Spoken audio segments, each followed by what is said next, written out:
Hey, salut à tous à toutes. Donc, dans cette petite vidéo, on va voir comment on peut utiliser le push et à quoi ça pourrait être utile un petit peu. C'est un petit exemple un petit peu bonbon pour comprendre comment que ça marche. Donc, ici, j'ai des personnages un petit peu thématiques. C'est l'Halloween dans pas très long. Donc, si je clique sur Frankie, on voit que Frankie va m'apparaître à l'écran. Là, j'ai cliqué 3 fois sur Frankie, je clique 2 fois sur Pikachu, une fois sur Fantôme, et j'aime Pikachu, donc je reclique 2 fois dessus. Ça ici, dans le milieu, c'est un objet texte.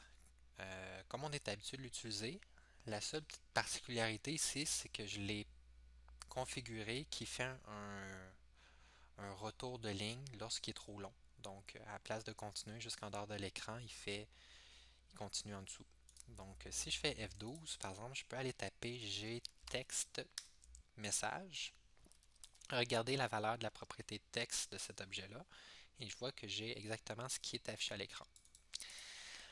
Là, ce qui est particulier ici, c'est que cette, la propriété texte de GTextMessage, on la recalcule à chaque fois qu'on clique sur un des personnages.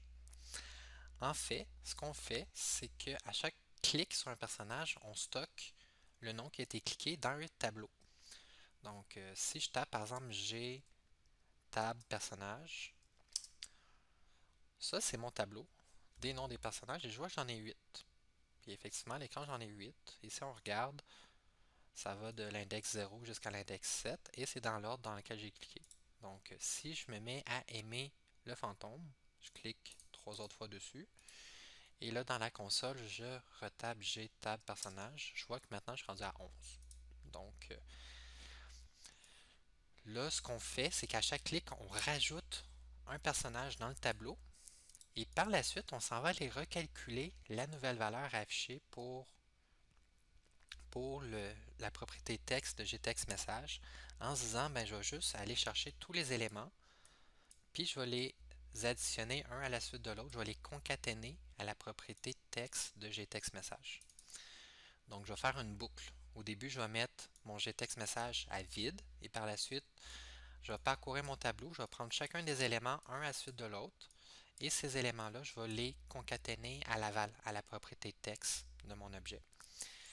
Là, vous allez me dire, ben pourquoi on se casse la tête à faire ça? Tu sais, je pourrais juste carrément concaténer directement à propriété texte, puis je laisse faire le tableau. Oui, c'est un bon raisonnement, c'est bien. Mais il y a quand même un avantage. C'est que ici, tous mes mots dans ma chaîne de caractères sont euh, individuellement stockés dans un tableau, fait qu'à des index différents, puis je serais capable, si je veux, de pouvoir enlever un élément. Donc, si je voudrais, euh, je, je pourrais, par exemple, décider d'enlever toutes les Pikachu et de réafficher de nouveau le texte ici, mais sans les Pikachu. Ce que je ne serais pas capable de faire autrement. Bon, là, je l'ai dit un petit peu, c'est un exemple simpliste, mais si par exemple j'aurais un tableau de méchants, ben je serais capable de, par exemple, dire ben ces méchants-là, je les enlève du tableau pour X, Y, Z raison. Euh, Donc là, ici, c'était simplement un push. Donc là, on voulait aller rajouter des éléments dans un tableau. Fait qu'on va aller voir comment on peut faire ça. Rajouter un élément dans un tableau. Au début, juste pour vous montrer, quand je lance l'application, par exemple, là, je rafraîchis. Si je regarde mon G tab personnage, j'ai aucun élément. Et même mon G tab personnage.length, on se rend compte que j'en ai zéro. Mais si je clique sur des personnages, là, ça commence à se remplir. Fait que là, j'ai 3 éléments et on voit que j'ai Frankie, Pikachu, Fantôme. Donc, on va aller essayer de faire ça un petit peu ensemble. Allons voir le code.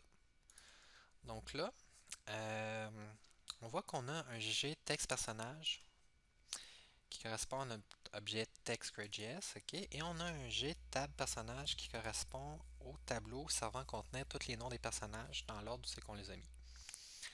Euh, Par la suite, on voit qu'on a un to-do 1 qui s'appelle ajouter texte personnage. Puis lui, il permet d'ajouter un nouveau personnage dans le tableau. Puis par la suite, on va aller mettre à jour l'affichage en conséquence du contenu du tableau. Les valeurs possibles pour ptextPersonnage, fait que le paramètre qui est ici, c'est soit fantôme, Frankie ou Pikachu. Puis en fait, lorsqu'on clique sur un des différentes images, donc par exemple ici je regarde mes images, j'ai image Pikachu, Frankie, Pikachu, fantôme, on voit on écoute l'événement clic, puis qu'on appelle une fonction, fait qu'ajouter Frankie, Pikachu, fantôme, et cette fonction-là fait simplement aller appeler ajouter texte personnage avec la bonne chaîne de caractères, fait que celle qui correspond au nom du personnage. Donc dans tous les cas, si on clique sur une des images, fait une des trois images qu'on avait ici, ça va finir par aller appeler ajouter texte personnage avec le bon nom. Donc là, notre to-do 1 nous apporte ici, ben, c'est faire quelque chose avec ce nom-là.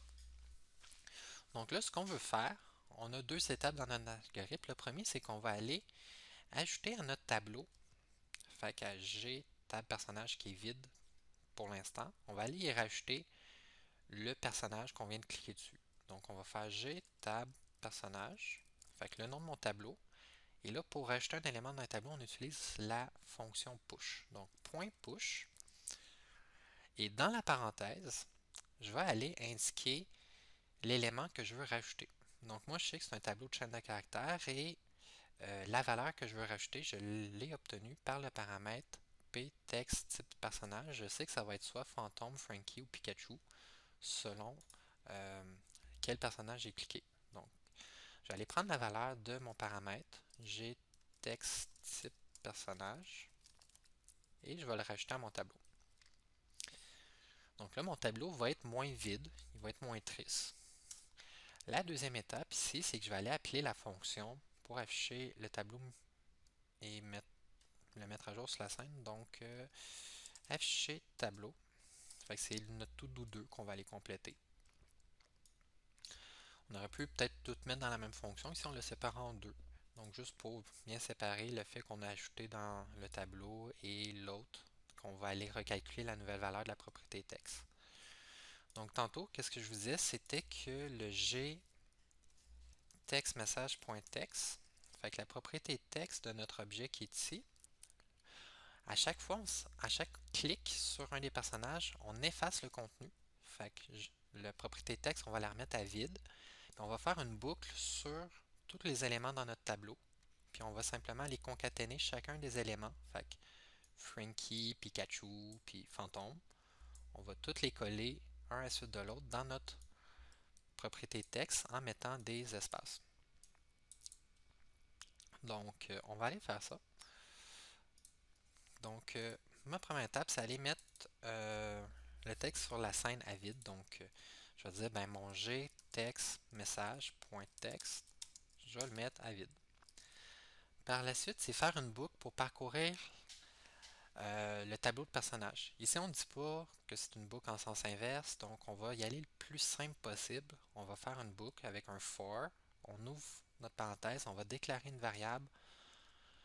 Là, on sait que c'est pour parcourir un tableau. Donc, je vais l'appeler index égale à 0. J'aurais pu lui donner le nom que je veux. Index, je peux l'appeler i, je peux l'appeler patate. Mais je vais vous demander, s'il vous plaît, de garder le standard. On appelle index lorsqu'on veut parcourir un tableau. Et dans le reste du temps, on va l'appeler i. Si vous trompez entre i et index, c'est pas grave. C'est juste, on va essayer de rester dans la norme de comment on les nomme normalement ces variables-là. Quand vous allez les voir sur Internet, souvent on les appelle i ou index.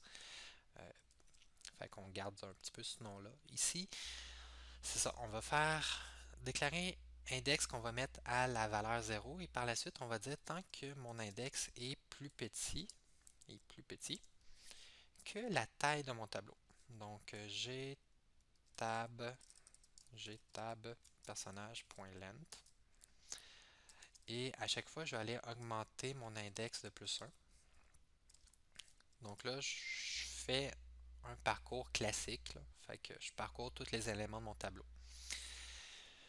Là, lorsqu'on fait une boucle pour parcourir tous les éléments du tableau, comme je viens de faire là ici, je pars de l'index 0 puis je me rends jusqu'au dernier index possible sur mon tableau des personnages. Souvent, la prochaine étape, c'est qu'on veut aller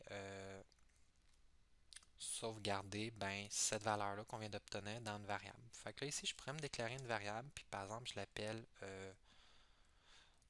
ton nom courant égale. Et là, je vais marquer le nom de mon tableau.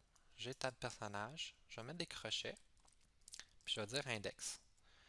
Donc, par exemple, si je prends l'exemple ici, ben, à l'index 0, ça devrait être Frankie. Après ça, ça devrait être Pikachu à l'index 1. Puis après ça, ça devrait être Fantôme. Donc, mon index va varier à chaque itération. Au début, il vaut 0. Fait que ça va aller chercher le premier nom du tableau. Par la suite, à la deuxième itération, ben, index va valoir 1. Fait que ça va aller chercher le deuxième élément, puis ainsi de suite. Donc, nom courant va tout le temps valoir une chaîne de caractères différente. Donc, à chaque fois, il va valoir un élément différent dans le tableau ici.